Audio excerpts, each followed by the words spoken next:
هذه هي الفئة المعنية بالتقاعد في قطاع التربية.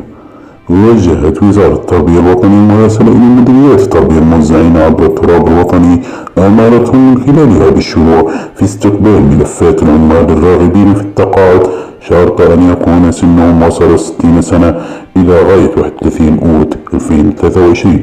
كما أمرت الوزارة مديرية التربية بالشروع في استلام طلبات الحركة التنقلية، وهذا بداية من 15 فبراير الجاري، على أن يتم تحويلها من طرف مدير التربية لمصالح الوزارة يوم 19 فبراير كأقصى حد.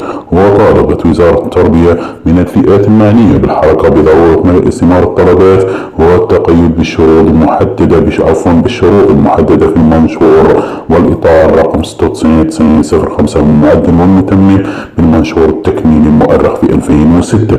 وجاءت هذه التعليمات كي تقوم الوزارة بتحديد المناصب الشاغرة والقابلة للشغل من خلال حركة الموظفين، وتشمل الحركة مديرو الثانويات ومفتشو التعليم الابتدائي والمتوسط ومفتشو التوجيه المدرسي والمهني ومديرو المتوسطات ونظار الثانويات والمقتصدون الرئيسيون ومستشارو التوجيه المدرسي والمهني وأسلاك التغذية المدرسية، بحيث تكون هذه المناصب محل منافسة في حركة التنقل للسنة الدراسية 2023-2024. وشكرا.